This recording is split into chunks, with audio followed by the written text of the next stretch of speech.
Manuscrito hallado en una botella, de Edgar Allan Poe. Sobre mi país y mi familia tengo poco que decir. Un trato injusto y el paso de los años me han alejado de uno y enfrentado con la otra. Mi patrimonio me permitió recibir una educación poco común y una inclinación contemplativa permitió que convirtiera en metódicos los conocimientos diligentemente adquiridos en tempranos estudios. Pero por sobre todas las cosas, me proporcionaba gran placer el estudio de los moralistas alemanes, no por una desatinada admiración a su elocuente locura, sino por la facilidad con que mis rígidos hábitos mentales me permitían detectar sus falsedades. A menudo se me ha reprochado la aridez de mi talento. La falta de imaginación se me ha imputado como un crimen, y el escepticismo de mis opiniones ha sido comentado en todo momento. En realidad, temo que una fuerte inclinación por la filosofía haya teñido mi mente con un error muy común en esta época.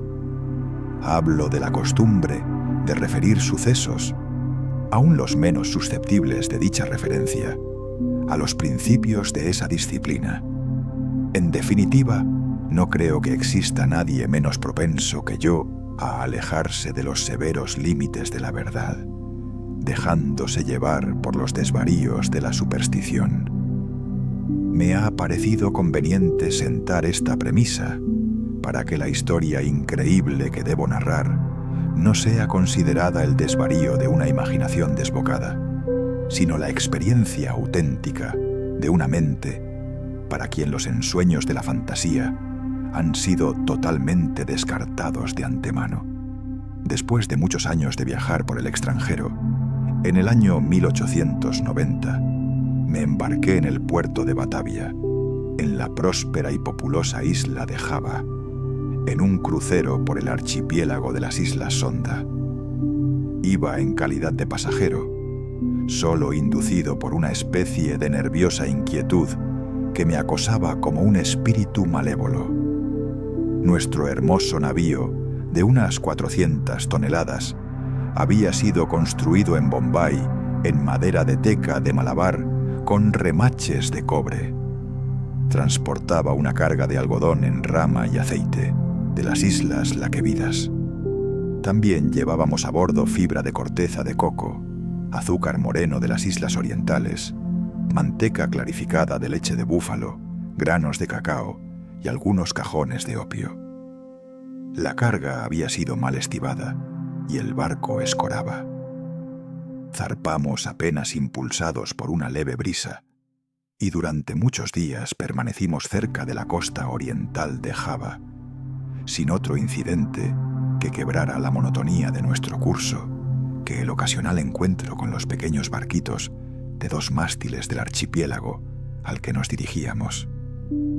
Una tarde, apoyado sobre el pasamanos de la borda de popa, vi hacia el noroeste una nube muy singular y aislada.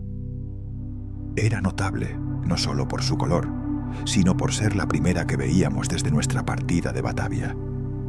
La observé con atención hasta la puesta del sol, cuando de repente se extendió hacia este y oeste, ciñendo el horizonte con una angosta franja de vapor y adquiriendo la forma de una larga línea de playa.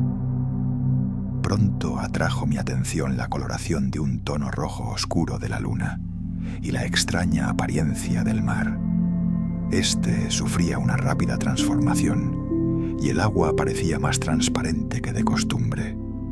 Pese a que alcanzaba a ver claramente el fondo, al echar la sonda, comprobé que el barco navegaba a 15 brazas de profundidad. Entonces, el aire se puso intolerablemente caluroso y cargado de exhalaciones en espiral, similares a las que surgen del hierro al rojo. A medida que fue cayendo la noche, desapareció todo vestigio de brisa y resultaba imposible concebir una calma mayor. Sobre la toldilla ardía la llama de una vela sin el más imperceptible movimiento, y un largo cabello, sostenido entre 2 dedos, colgaba sin que se advirtiera la menor vibración. Sin embargo, el capitán dijo que no percibía indicación alguna de peligro, pero como navegábamos a la deriva en dirección a la costa, ordenó arriar las velas y echar el ancla. No apostó vigías y la tripulación, compuesta en su mayoría por malayos, se tendió deliberadamente sobre cubierta. Yo bajé, sobrecogido por un mal presentimiento. En verdad, todas las apariencias me advertían la inminencia de un simoon. Transmití mis temores al capitán, pero él no prestó atención a mis palabras y se alejó sin dignarse a responderme. Sin embargo, mi inquietud me impedía dormir y alrededor de medianoche subí a cubierta. Al apoyar el pie sobre el último peldaño de la escalera de cámara, me sobresaltó un ruido fuerte e intenso, semejante al producido por el giro veloz de la rueda de un molino, y antes de que pudiera averiguar su significado, percibí una vibración en el centro del barco. Instantes después, se desplomó sobre nosotros un furioso mar de espuma que, pasando por sobre el puente, barrió la cubierta de proa a popa. La extrema violencia de la ráfaga fue en gran medida la salvación del barco. Aunque totalmente cubierto por el agua, como sus mástiles habían volado por la borda, después de un minuto se enderezó pesadamente, salió a la superficie y luego de vacilar algunos instantes bajo la presión de la tempestad, se enderezó por fin. Me resultaría imposible explicar qué milagro me salvó de la destrucción. Aturdido por el choque del agua, al volver en mí, me encontré estrujado entre el mástil de popa y el timón. Me puse de pie con gran dificultad y al mirar, mareado, a mi alrededor, mi primera impresión fue que nos encontrábamos entre arrecifes. Tan tremendo e inimaginable era el remolino de olas enormes y llenas de espuma en que estábamos sumidos. Instantes después oí la voz de un anciano sueco que había embarcado poco antes de que el barco zarpara. Lo llamé con todas mis fuerzas y al rato se me acercó tambaleante. No tardamos en descubrir que éramos los únicos sobrevivientes. Con excepción de nosotros, las olas acababan de barrer con todo lo que se hallaba en cubierta.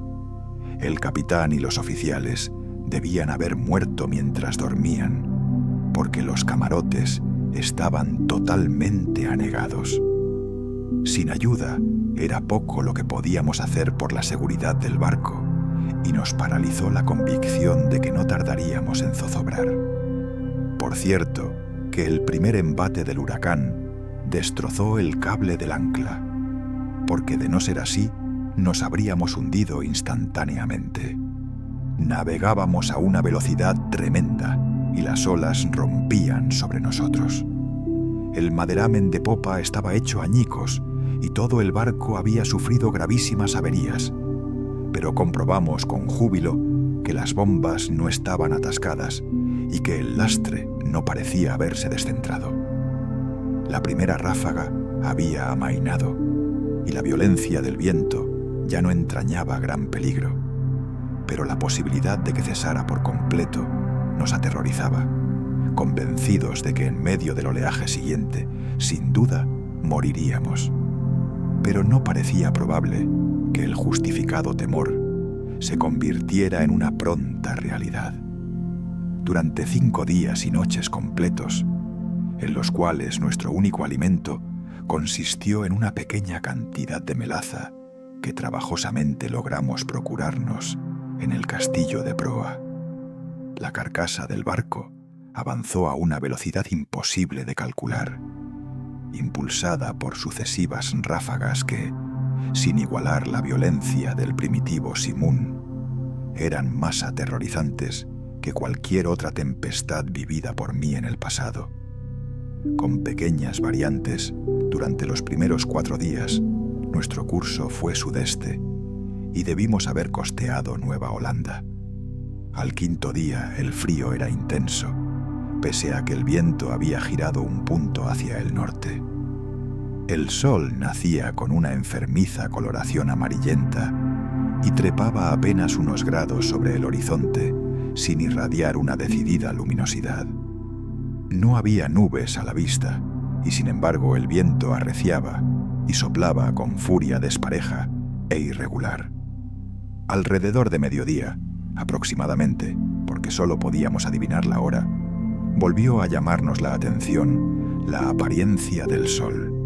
No irradiaba lo que con propiedad podríamos llamar luz, sino un resplandor opaco y lúgubre, sin reflejos, como si todos sus rayos estuvieran polarizados. Justo antes de hundirse en el mar turgente, su fuego central se apagó de modo abrupto, como por obra de un poder inexplicable. Quedó solo reducido a un aro plateado y pálido que se sumergía deprisa en el mar insondable.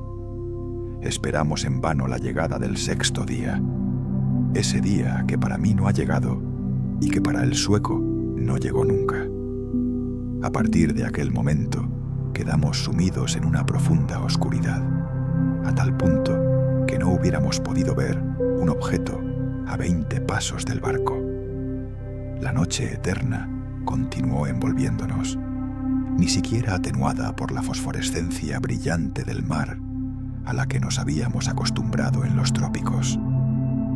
También observamos que aunque la tempestad continuaba rugiendo con interminable violencia, ya no conservaba su apariencia habitual de olas ni de espuma con las que antes nos envolvía. A nuestro alrededor todo era espanto, profunda oscuridad y un negro y sofocante desierto de ébano. Un terror supersticioso fue creciendo en el espíritu del viejo sueco, y mi propia alma estaba envuelta en un silencioso asombro. Abandonamos todo intento de atender el barco, por considerarlo inútil, y nos aseguramos lo mejor posible a la base del palo de mesana, clavando con amargura la mirada en el océano inmenso. No había manera de calcular el tiempo ni de conocer nuestra posición.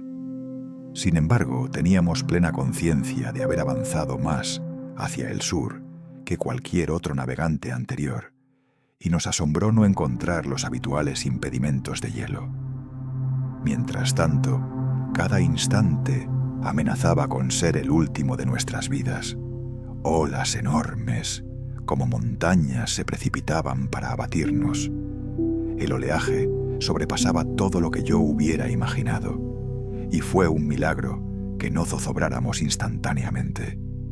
Mi acompañante hablaba del poco peso de nuestro cargamento y me recordaba las excelentes cualidades de nuestro barco, pero yo no podía menos que sentir la absoluta inutilidad de la esperanza misma, y me preparaba melancólicamente para una muerte que, en mi opinión, nada podía demorar ya más de una hora, porque con cada nudo que el barco recorría el mar negro y tenebroso, adquiría más violencia.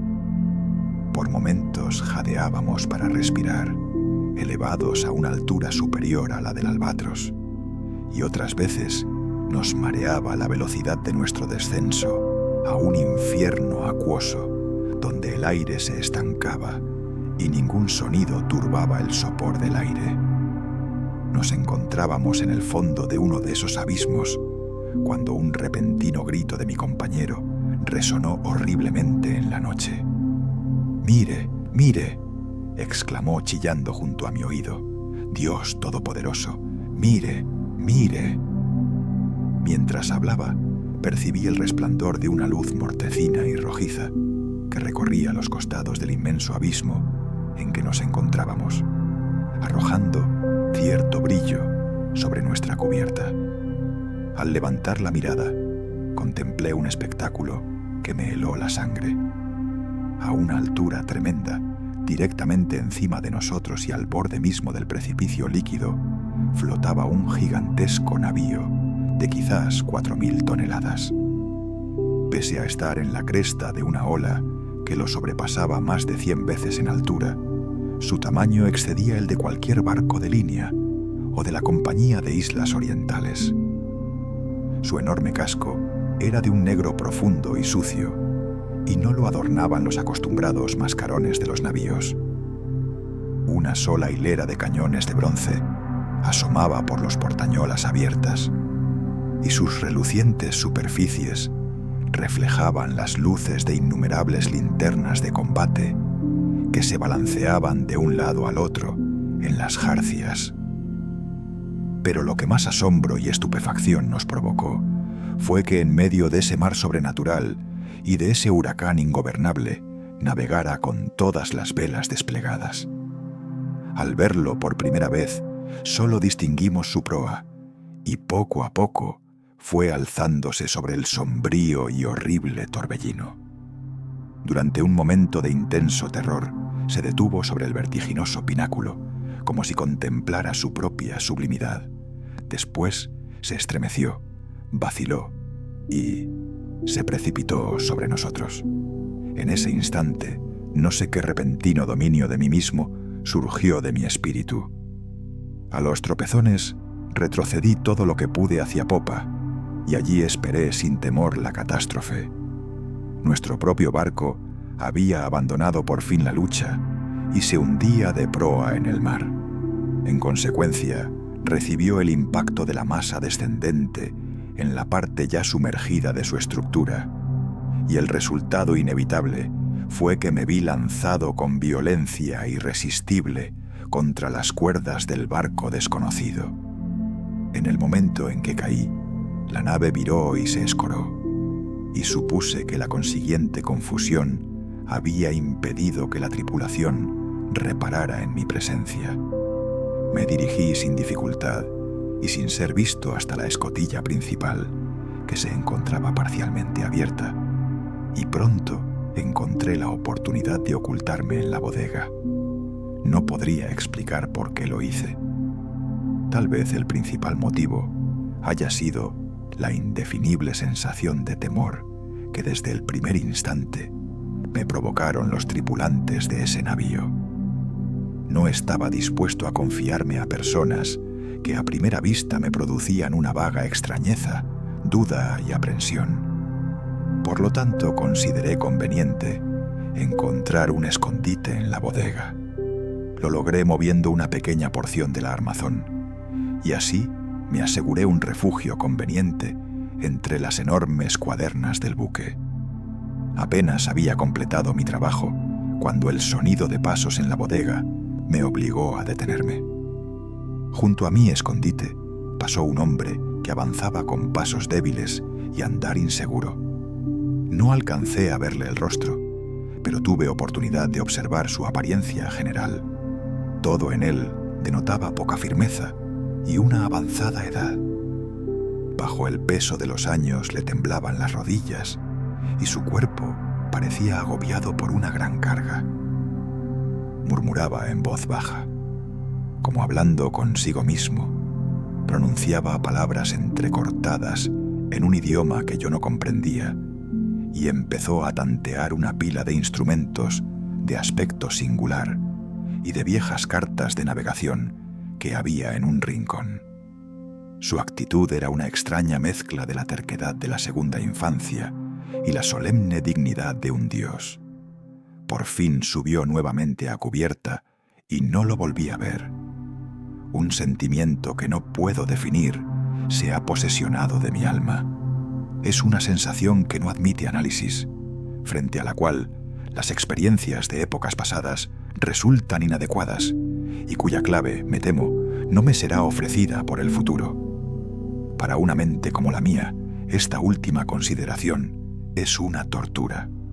Sé que nunca me daré por satisfecho con respecto a la naturaleza de mis conceptos. Y sin embargo, no debe asombrarme que esos conceptos sean indefinidos, puesto que tienen su origen en fuentes totalmente nuevas. Un nuevo sentido, una nueva entidad se incorpora a mi alma. Hace ya mucho tiempo que recorrí la cubierta de este barco terrible, y creo que los rayos de mi destino se están concentrando en un foco. ¡Qué hombres incomprensibles! Envueltos en meditaciones cuya especie no alcanzo a adivinar, pasan a mi lado sin percibir mi presencia. Ocultarme sería una locura, porque esta gente no quiere ver. Hace pocos minutos pasé directamente frente a los ojos del segundo oficial. No hace mucho que me aventuré a entrar a la cabina privada del capitán, donde tomé los elementos con que ahora escribo y he escrito lo anterior. De vez en cuando continuaré escribiendo este diario. Es posible que no pueda encontrar la oportunidad de darlo a conocer al mundo, pero trataré de lograrlo. A último momento, introduciré el mensaje en una botella y la arrojaré al mar. Ha ocurrido un incidente que me proporciona nuevos motivos de meditación. ¿Ocurren estas cosas por fuerza de un azar sin gobierno? Me había aventurado a cubierta donde estaba tendido, sin llamar la atención, entre una pila de flechaduras y viejas velas, en el fondo de una balandra. Mientras meditaba en lo singular de mi destino, inadvertidamente tomé un pincel mojado en brea y pinté los bordes de una vela arrastradera cuidadosamente doblada sobre un barril, a mi lado. La vela ha sido izada y las marcas irreflexivas que hice con el pincel se despliegan formando la palabra descubrimiento. Últimamente he hecho muchas observaciones sobre la estructura del navío. Aunque bien armado, no creo que sea un barco de guerra. Sus jarcias, construcción y equipo en general contradicen una suposición semejante. Alcanzo a percibir con facilidad lo que el navío no es, pero me temo no poder afirmar lo que es. Ignoro por qué, pero al observar su extraño modelo y la forma singular de sus mástiles, su enorme tamaño y su excesivo velamen, su proa severamente sencilla y su popa anticuada, de repente cruza por mi mente una sensación de cosas familiares, y con esas sombras imprecisas del recuerdo siempre se mezcla la memoria de viejas crónicas extranjeras y de épocas remotas. He estado estudiando el maderamen de la nave. Ha sido construida con un material que me resulta desconocido. Las características peculiares de la madera me dan la impresión de que no es apropiada para el propósito al que se la aplicara. Me refiero a su extrema porosidad, independientemente considerada de los daños ocasionados por los gusanos, que son una consecuencia de navegar por estos mares y de la podredumbre provocada por los años. Tal vez la mía parezca una observación excesivamente insólita, pero esta madera posee todas las características del roble español, en el caso de que el roble español fuera dilatado por medios artificiales. Al leer la frase anterior, viene a mi memoria el dicho que un viejo lobo de mar holandés repetía siempre que alguien ponía en duda su veracidad. Tan seguro es como que hay un mar donde el barco mismo crece en tamaño, como el cuerpo viviente del marino. Hace una hora tuve la osadía de mezclarme con un grupo de tripulantes. No me prestaron la menor atención, y aunque estaba parado en medio de todos ellos, parecían absolutamente ignorantes de mi presencia. Lo mismo que el primero que vi en la bodega, todos daban señales de tener una edad avanzada. Les temblaban las rodillas, la decrepitud les inclinaba los hombros, el viento estremecía sus pieles arrugadas, sus voces eran bajas, trémulas y quebradas. En sus ojos brillaba el lagrimeo de la vejez, y la tempestad agitaba terriblemente sus cabellos grises. Alrededor de ellos, por toda la cubierta, yacían desparramados instrumentos matemáticos de la más pintoresca y anticuada construcción. Hace un tiempo mencioné que había sido izada un ala del trinquete. Desde entonces, desbocado por el viento, el barco ha continuado su aterradora carrera hacia el sur, con todas las velas desplegadas desde la punta de los mástiles hasta los botalones inferiores, hundiendo a cada instante sus pañoles en el más espantoso infierno de agua que pueda concebir la mente de un hombre. Acabo de abandonar la cubierta, donde me resulta imposible mantenerme en pie, pese a que la tripulación parece experimentar pocos inconvenientes. Se me antoja un milagro de milagros, que nuestra enorme masa no sea definitivamente devorada por el mar. Sin duda estamos condenados a flotar indefinidamente al borde de la eternidad, sin precipitarnos nunca en el abismo. Remontamos olas 1000 veces más gigantescas que las que he visto en mi vida, por las que nos deslizamos con la facilidad de una gaviota, y las aguas colosales alzan su cabeza por sobre nosotros como demonios de las profundidades, como demonios limitados a la simple amenaza y a quienes les está prohibido destruir. Todo me lleva a atribuir esta continua huida del desastre a la única causa natural que puede producir ese efecto. Debo suponer que el barco navega dentro de la influencia de una corriente poderosa o de un impetuoso mar de fondo. He visto al capitán cara a cara, en su propia cabina, pero tal como esperaba, no me prestó la menor atención. Aunque para un observador casual no haya en su apariencia nada que puede diferenciarlo, en más o en menos, de un hombre común, al asombro con que lo contemplé se mezcló un sentimiento de incontenible reverencia y de respeto. Tiene aproximadamente mi estatura, es decir, 5 pies y 8 pulgadas. Su cuerpo es sólido y bien proporcionado, ni robusto ni particularmente notable en ningún sentido. Pero es la singularidad de la expresión que reina en su rostro. Es la intensa, la maravillosa, la emocionada evidencia de una vejez tan absoluta, tan extrema, lo que excita en mi espíritu una sensación, un sentimiento inefable. Su frente, aunque poco arrugada, parece soportar el sello de una miríada de años. Sus cabellos grises son una historia del pasado, y sus ojos, aún más grises, son sibilas del futuro. El piso de la cabina estaba cubierto de extraños pliegos de papel, unidos entre sí por broches de hierro, y de arruinados instrumentos científicos y obsoletas cartas de navegación en desuso.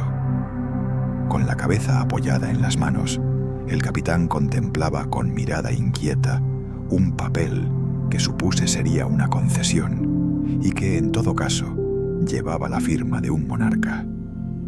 Murmuraba para sí, igual que el primer tripulante a quien vi en la bodega, sílabas obstinadas de un idioma extranjero, y aunque se encontraba muy cerca de mí, su voz parecía llegar a mis oídos desde una milla de distancia. El barco y todo su contenido está impregnado por el espíritu de la vejez. Los tripulantes se deslizan de aquí para allá como fantasmas de siglos ya enterrados. Sus miradas reflejan inquietud y ansiedad, y cuando el extraño resplandor de las linternas de combate ilumina sus dedos, siento lo que no he sentido nunca. Pese a haber comerciado la vida entera en antigüedades y absorbido las sombras de columnas caídas en Baalbek, en Tadmor y en Persépolis, hasta que mi propia alma se convirtió en una ruina. Al mirar a mi alrededor, me avergüenzan mis anteriores aprensiones.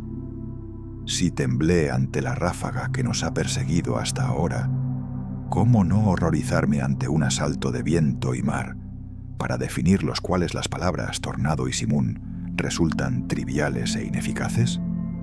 En la vecindad inmediata del navío reina la negrura de la noche eterna y un caos de agua sin espuma. Pero aproximadamente, a una legua a cada lado de nosotros, alcanzan a verse, oscuramente y a intervalos, imponentes murallas de hielo que se alzan hacia el cielo desolado y que parecen las paredes del universo. Como imaginaba, el barco sin duda está en una corriente, si así se puede llamar con propiedad a una marea que, aullando y chillando entre las blancas paredes de hielo, se precipita hacia el sur con la velocidad con que cae una catarata. Presumo que es absolutamente imposible concebir el horror de mis sensaciones. Sin embargo, la curiosidad por penetrar en los misterios de estas regiones horribles predomina sobre mi desesperación y me reconciliará con la más odiosa apariencia de la muerte. Es evidente que nos precipitamos hacia algún conocimiento apasionante, un secreto imposible de compartir, cuyo descubrimiento lleva en sí la destrucción. Tal vez esta corriente nos conduzca hacia el mismo polo sur. Debo confesar que una suposición en apariencia tan extravagante tiene todas las probabilidades a su favor. La tripulación recorre la cubierta con pasos inquietos y trémulos, pero en sus semblantes la ansiedad de la esperanza supera a la apatía de la desesperación. Mientras tanto, seguimos navegando con viento de popa, y como llevamos todas las velas desplegadas, por momentos el barco se eleva por sobre el mar. ¡Oh, horror de horrores! De repente el hielo se abre a derecha e izquierda, y giramos vertiginosamente en inmensos círculos concéntricos, rodeando una y otra vez los bordes de un gigantesco anfiteatro, el ápice de cuyas paredes se pierde en la oscuridad y la distancia. Pero me queda poco tiempo para meditar en mi destino. Los círculos se estrechan con rapidez. Nos precipitamos furiosamente en la vorágine, y entre el rugir, el aullar y el atronar del océano y de la tempestad, el barco trepida. ¡Oh, Dios mío! Y se hunde